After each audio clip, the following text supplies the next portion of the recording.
Всем привет, с вами Терри-чан. Недавно я умудрилась впервые за 3 года пандемии заболеть коронавирусом, когда пандемию уже отменили. Вика, молодец. И вначале думала, что, возможно, это не коронавирус, а что-то другое, хотя тест показал, что это корона. Но на 3-й день у меня пропало чувство запаха, поэтому думаю, все-таки это корона. И поскольку в Японии людям с легкими симптомами, как у меня, не дают какие-то лекарства от короны, я решила, что это хороший повод опробовать японские народные способы лечения. И мне уже намного лучше, температура уже ниже, она примерно 37 градусов. У меня нет кашля, болит немного голова, есть немного слабость, а также болит горло, заложен нос и нет чувства запаха. Поэтому да, чувствую я себя не очень, но посмотрим, возможно, что-то из японских методов меня спасет. И в Японии есть очень много разных интересных традиционных способов лечения. Не скажу, что японцы их в реальности практикуют. Некоторые практикуют способы, некоторые это больше как что-то из прошлого, но пробовать я буду многое. Итак, начнем. Первый способ — это намотать себе на шею лук-порей. В наше время в Японии серьезно этот способ никто не практикует, но если вы спросите японца, какие есть народные японские методы лечения простуды, вам скажут, что это намотать на шею лук-порей. Лук содержит в себе мощный антибактериальный компонент аллицин, который может помочь в борьбе с болезнями, вызванными бактериями и вирусами. Возможно, именно поэтому в Японии считалось, что этот способ помогает избавиться от воспаления в горле, насморка и простуды в общем. Это что-то вроде как вешать себе на шею чеснок. Попробуем. Лук довольно твердый, лук-порей, думаю, многие знают, что это, и я не представляю, как это намотать на шею, поэтому я его разрезала. Даже было написано в интернете, что лучше лук немного порезать, чтобы больше запах лука выделялся. Я не чувствую вообще запах лука, поэтому мне вообще идеально, я могу, наверное, в нем хоть спать. Поэтому я его разрезала поперек, но все равно намотать, конечно. Может, хоть запах вернется ко мне через какое-то время. Вот так вот замотаю его резинкой. О, неплохо, неплохо, неплохо. Я даже видела в интернете, продавалось что-то вроде шарфа в виде лука-порея, как прикол, что можно подарить людям, кто заболел. Не советую это в реальности практиковать вне ютуба, потому что, возможно, может быть аллергия на шею, аллергическая реакция, поэтому я буду контролировать, чтобы это не произошло, но посмотрим, может быть, поможет реально. Второй японский традиционный способ лечения простуды – это выпить сёлгаю. Сёлгаю дословно переводится как кипяток с имбирем, и имбирь – это довольно популярный ингредиент японской кухни, не только в суши, но и в принципе много где его используют, а также это довольно популярный ингредиент, корнеплод в Азии в целом. Считается, что имбирь помогает от простуды, помогает согреть тело, помогает восстановить иммунитет, а также улучшить ваше состояние, если вас тошнит. Приготовить сёлгаю очень просто. Вам нужен свежий имбирь, желательно. Его нужно порезать мелко или натереть на терке, залить горячей водой, желательно не кипятком, и добавить мед или сахар по вкусу. Я использую тростниковый сахар, потому что в Японии используют чаще всего именно его. И это должно пахнуть очень приятно имбирем, но я ничего не чувствую. Нет. Но чувство вкуса у меня есть. Даже иногда принимают ванну с имбирем, когда болеют, не только его пьют, потому что это помогает согреться. Можно пить имбирь и также принимать ванну с имбирем для двойного эффекта. Третий способ – это кампо. Кампо – это японские традиционные лекарства, сделанные из растительных, минеральных и животных компонентов. И изначально кампо пришли в Японию из Китая где-то в V веке, но за все это длительное время японцы проработали их и сделали более подходящими для японского иммунитета, для японского тела, и уже это больше как именно японская традиционная медицина, поэтому она отличается от китайской традиционной медицины. Но есть, конечно же, схожие какие-то вещи в них. Кампо используется для лечения многих болезней, как бессонница, хроническая усталость, холодные руки и ноги, и также, конечно же, простуда. Иногда даже кампо используют для лечения похмелья. В любом японском круглосуточном магазине комбини есть целая полка, где продаются разные лекарства от похмелья, и почти все это кампо. Популярные ингредиенты для изготовления кампо — это чеснок, куркума, имбирь, косточки персика, раковины устрицы и так далее.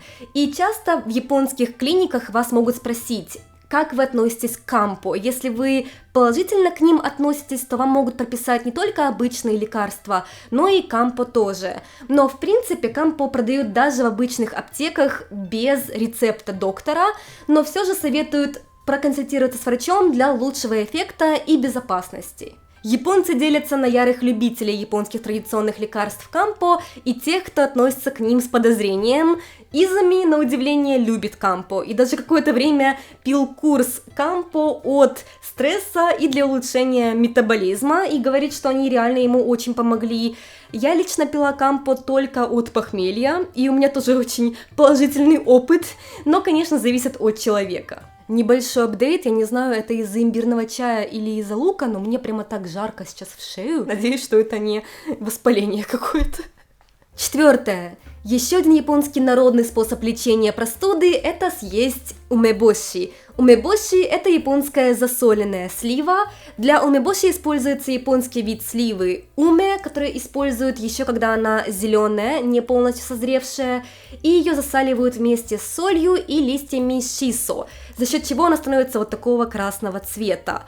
И в умебоши содержится очень много витамина С, а также кислот, которые помогают улучшить иммунитет, а также помочь организму не обезвожиться. Японцы считают, что умебоши помогает не только от простуды, но и от летней вялости. Когда на улице очень жарко и вы плохо себя чувствуете, японцы советуют съесть умебоши, а также от усталости в общем. И возможно это именно потому, что в умебоши содержится очень много витамина С.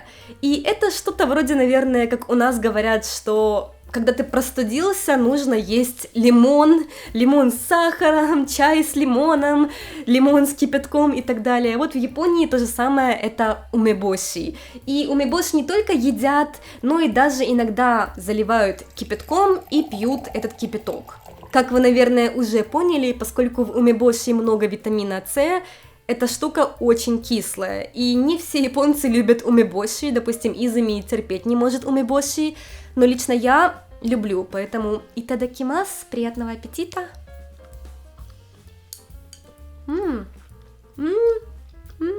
Как кислый, сладкий, соленый лимон.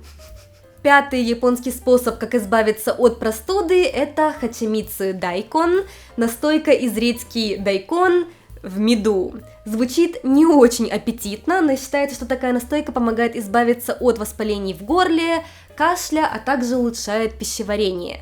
Рецепт очень простой, вам нужна редька дайкон, не очищая ее от кожуры, порежьте ее на небольшие кусочки размером примерно 1 см, переложите в емкость с крышкой и залейте медом. Через полдня настойку уже можно использовать, она уже вот такая, смотрите, жидкая, потому что из дайкона вышла жидкость. И дальше это можно перемешать, и именно эту жидкость нужно пить. Можно ее просто как сироп пить, или, допустим, тоже ее можно разбавить водой или кипятком и пить как напиток. В дайконе содержится изотиоцианат, за счет которого дайкон острый на вкус. Считается, что он помогает активировать лейкоциты и убивает бактерии. Мед же обладает бактерицидным действием, которое помогает бактериям не распространяться у вас в горле и в теле. Поэтому я думаю, что, возможно, в реальности такой сиропчик помогает от боли в горле. И попытаюсь его попить несколько дней. Попробуем какой-то на вкус.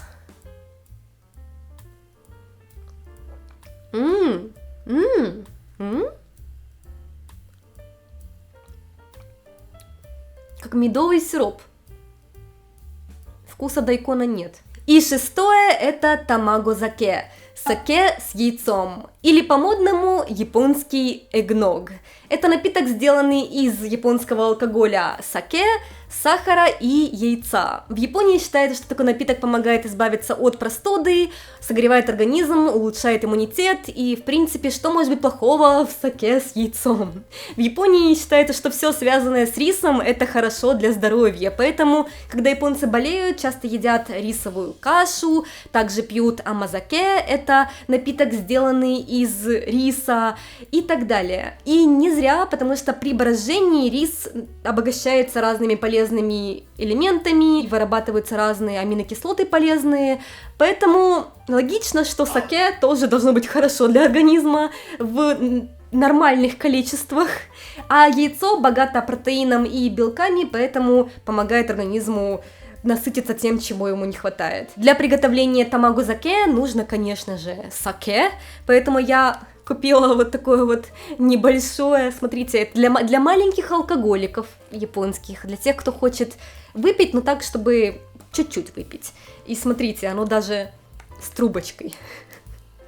Пить саке из трубочки, это чисто для японцев. Берете саке, наливаете его в кастрюлю, кипятите, добавляете сахар по вкусу и взбитый желток.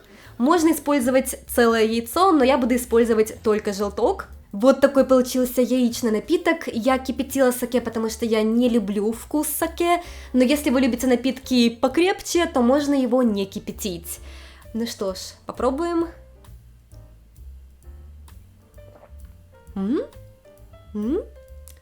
Это очень вкусно. Я уже много лет назад делала похоже и даже снимала видео на эту же тему лет 8 назад, поэтому старенькие знают все японские традиционные народные способы лечения. И тогда мне совершенно не понравился вкус тамагозаке. Возможно, я выросла и теперь люблю вкус саке, но, скорее всего, это потому, что я его вскипятила, и оно очень слабо чувствуется, вкус саке.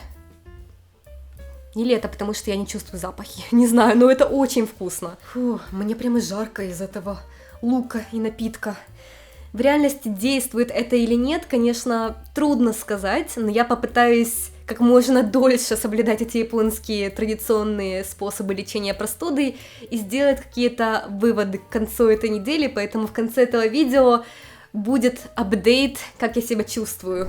Апдейт, уже вечер, я весь день проходила с этим луком на шее, не чувствую никаких улучшений в моем самочувствии, только кошки перестали ко мне подходить, поэтому я, пожалуй, это сниму, не буду в этом спать. Я постаралась пропить настойку дайкона на меде и напитки с имбирем несколько дней, и у меня действительно прошла боль в горле и кашель, но трудно сказать, это именно из-за этой настойки или просто потому, что у меня прошел уже ковид. Но мне уже намного лучше, все еще не чувствую запахи, поэтому кофе на вкус просто как горькая вода. Но кроме этого, в принципе, уже намного лучше. Надеюсь, что вам было интересно это видео, а какие интересные народные способы лечения простуды вы знаете. Жду ваших комментариев. Увидимся еще. Всем пока!